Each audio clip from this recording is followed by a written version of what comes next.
Hello again. One of the hallmarks of a healthy and flourishing democracy is that no obstacles are placed in the way of those who wish to exercise their rights to vote. Another is that there is some independent body, completely free of government control, which is responsible for seeing that elections are properly conducted in a fair manner. A year ago, without any fuss and with hardly anybody noticing, a law was passed in this country which did away with all that. Until April 2022, there was an entirely independent body called the Electoral Commission, of which viewers might have heard, whose job it was to see that elections in Britain were conducted with scrupulous fairness and that everything was open and above board. Nobody, either the government or the courts, had any control at all over the Electoral Commission, and it was accordingly entirely free and able to keep an eye on the democratic process, which is what you really want in a healthy democracy, isn't it?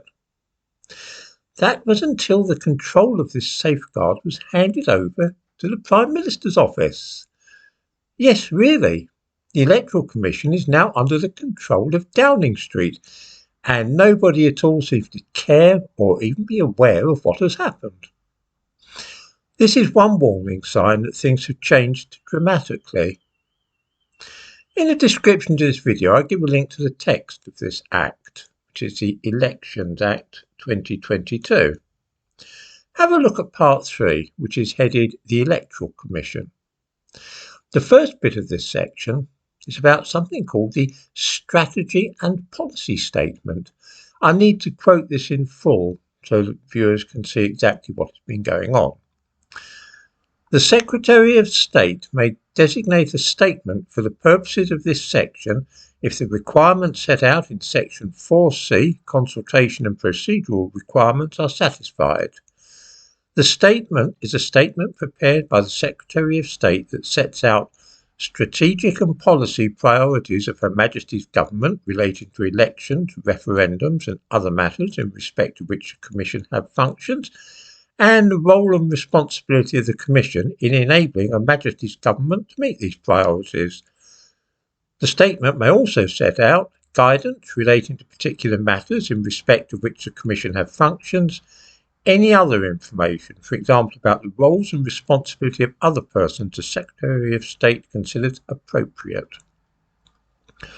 What this means in plain language is that the Electoral Commission is no longer free to decide for itself what it thinks is important and worth looking into.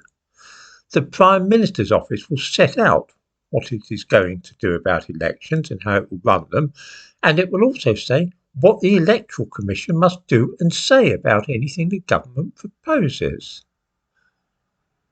Then too, the government will issue guidance about what the Commission should and should not be doing or looking at. In effect, the government have seized control of the Electoral Commission, and there is no longer an independent body checking that democracy and elections in this country are working properly. The Electoral Commission has been turned into a rubber stamp that will endorse any government policies about democracy. This in itself is shocking enough, but what is even worse is that nobody seems to care enough to complain about what has happened. It gets worse because, being a Conservative government, they obviously want to stop people voting for Labour if this can be done without anybody spotting what is going on. Luckily, they've succeeded in preventing hundreds of thousands of Labour voters from being able to take part in the local elections being held next month. Once again, nobody seems to care about this. Labour voters are traditionally less determined and have less commitment to vote than those who vote Tory. If it's pouring with rain on election day, this tends to be bad news for Labour, as their voters are more likely to be put off going to the polling station than are Conservative voters. It was therefore a brilliant scheme to pass a law which requires anybody voting now to produce a passport or driving licence. Anything which complicates the process of voting is sure to affect Labour voters more than Conservative ones, so this simple step alone would be worthwhile, but it gets even better. People without passports or driving licences can apply for a document which will enable them to vote. However, those without passports or driving licences tend to be either old, young, or poor. Old people don't matter because there are old Labour voters and old Tory voters, so they balance each other out. But young people and poor people are far more likely to vote Labour than they are to vote for the Conservatives. There are estimated to be 2 million people who do not have a passport or driving licence in this country and who have not applied to their local authority for a voting identification document. The deadline's now passed, and so 2 million people have effectively been disenfranchised at the coming local elections. Many of these belong to ethnic minorities or are transsexual, all natural Labour voters.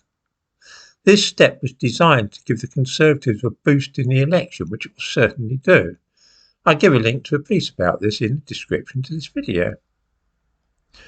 What has happened is that the government has been monkeying around with the law to discourage Labour voters from being able to cast their votes, while at the same time bringing the Electoral Commission under their control to stop cutting up rough about this.